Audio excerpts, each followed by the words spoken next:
this is WhyBeAre with BeamNG.drive, and today we're going to be taking a look at a mod for the Hirochi Sunburst called the Hirochi Sunflare.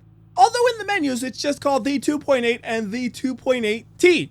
So we're going to start with the 2.8, which is the base all-wheel drive wide body with a 2.8 liter engine and an 8-speed automatic transmission. But most importantly, did you see the way it looks in that thumbnail?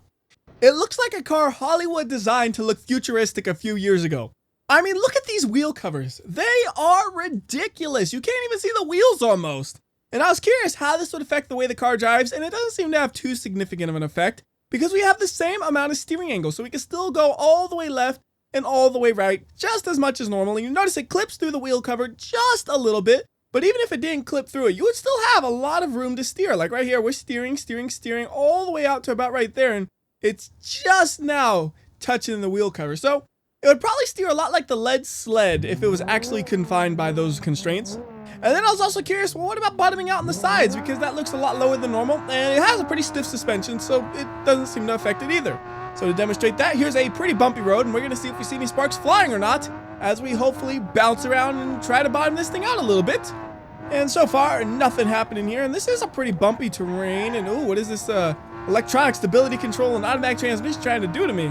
If I spin out, it's because of the stability control kicking in weird ways. Yeah, so that was a pretty bumpy section right there and totally fine.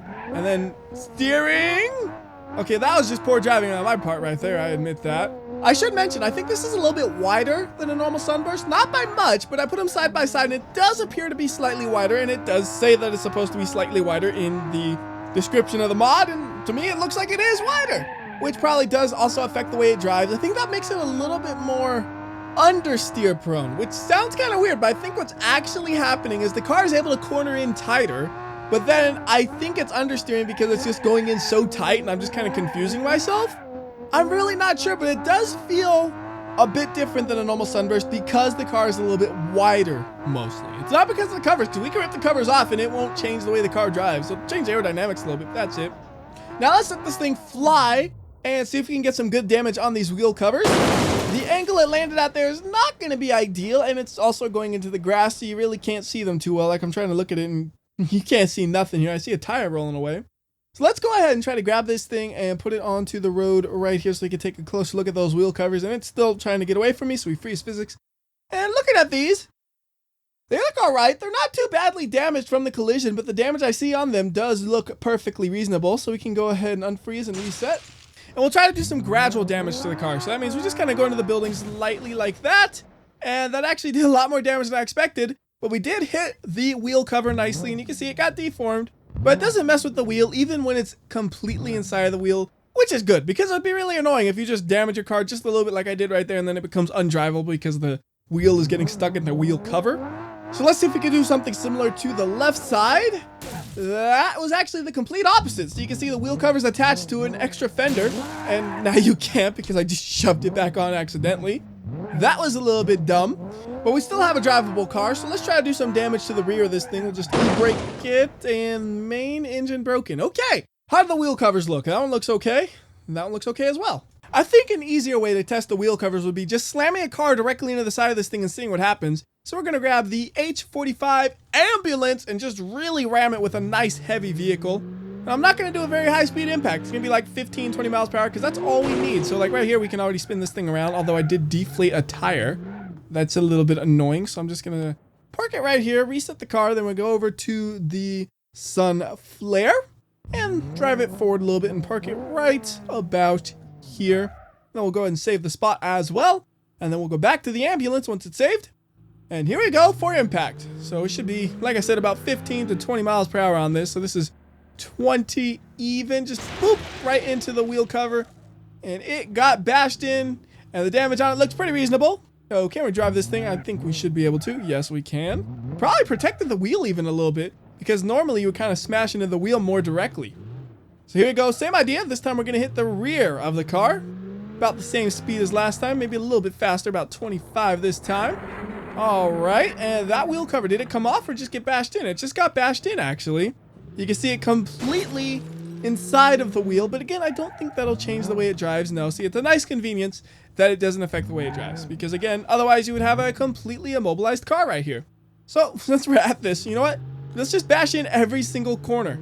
We got 2 left. Now we got 1 corner left. Just back this thing out of here. Let it roll, and then what side is it? I think we gotta do the front, right, and then we're set, right? Yes. All right, park it right there. And we need a little bit more speed this time. And then we're just gonna go, bam, 25 miles per hour. How's it look? Perfect. All the wheel covers are all just destroyed up. That rear one right there is okay, but it's still damaged. So how's it drive with all of that impact? Pretty straight. Now, this isn't the best road to be testing this. In fact, we're just going to the beach, which is even worse. Well, the beach will actually work pretty good because it gives me a chance to really see how straight it's driving. Like, after those impacts, you would think it would drive pretty crooked. I'm seeing a pretty straight driving car, though, actually. So the wheel covers might make it stronger. Just purely by being there as a crumple zone. That's what they're doing. And we're going to go ahead and turn off this electronic stability control. Oh, now we got the drift mode. Yep, that's totally what I need to not get. I'm going to crash now. I'm going to crash with this drift mode.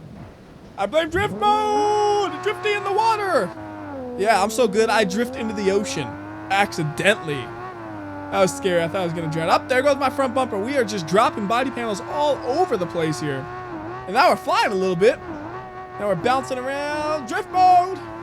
You know, I really got to try the drift mode out in a more serious environment someday because I never have really used it. Like, this might be the first time I've ever used it on camera. It's just one of those things I never think about. It's usually I have ECS completely on or completely off. Maybe once in a while sport mode, but almost never drift mode. Like, I kind of got into drift mode accidentally. And now, well, that's done for and into the water. No more drifting for you.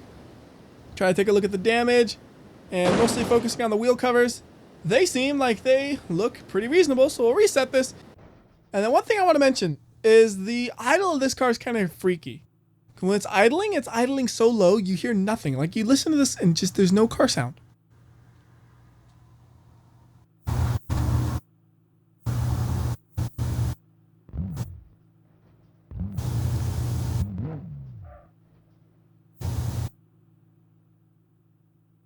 It just creeps me out a little bit. Like those electric cars or something, right?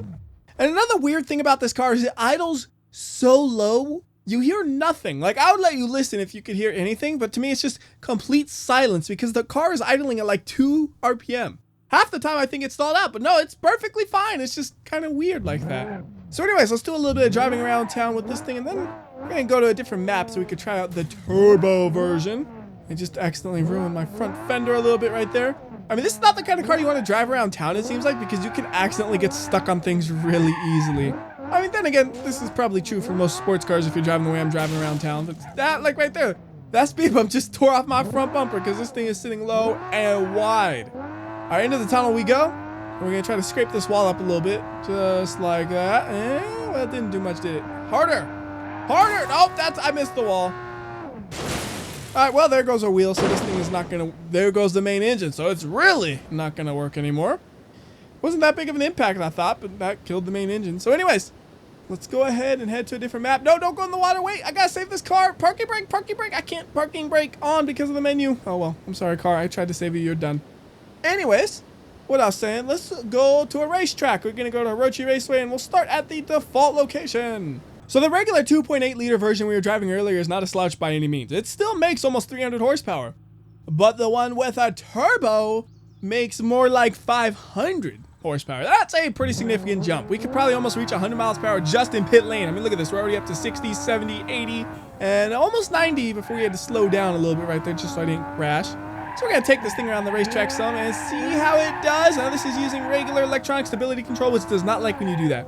It says no slide, no fun allowed, so we're going to go ahead and just come to a stop real quickly, or at least slow it down while I modify the settings here. We're going to go to Sport Electronic Stability Control, and it wasn't working right there because the mouse cursor was above the tachometer, or the speedometer, or whatever. I wasn't paying that close of attention. Now, with Sport ECS, we can have some more fun with it. Don't crash. Yes. I was almost certain I was going to crash there, to be honest with you. Look at this. This is how you drive. Just sliding all over the place.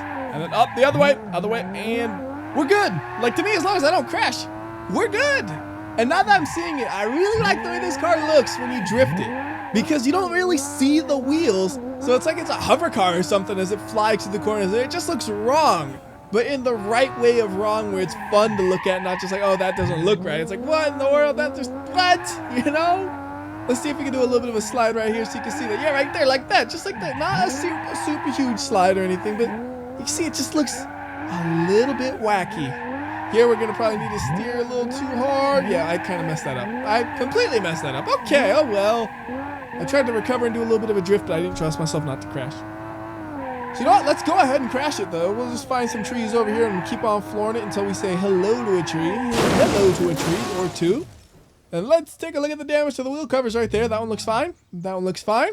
And actually, this thing might still drive a little bit. Yeah, it's still driving somehow with 3 wheels. I thought it had all the wheels still. It's sometimes hard to tell with the wheel covers, but we're missing a wheel apparently. It looks like it might be the right rear wheel? Or is it the left? Because I see a lot of sparks coming from the left. Well, they're coming from the left and right. I'm pretty sure it's the one I just tapped in the wall, the right rear. And somehow this thing is actually still driving. I don't know how, but it's driving surprisingly well, and it's still drifting. It's still drifting. Like, I would love it if some dude just came up to a drift competition and said, hey, this is my car, and this was his car. And he just killed it with the 3-wheeled hunk of junk, and he won all the prizes and everything. That would be amazing, because I can barely keep this thing on the road. Yep, that's not on the road. Well, I mean, like 1 wheel was on the road still. Alright, so everything's finally overheating on this thing, so I might as well just let it die peacefully. And I think that'll do it for this video. So until next time, this has been WhyBeAre. I'll see ya.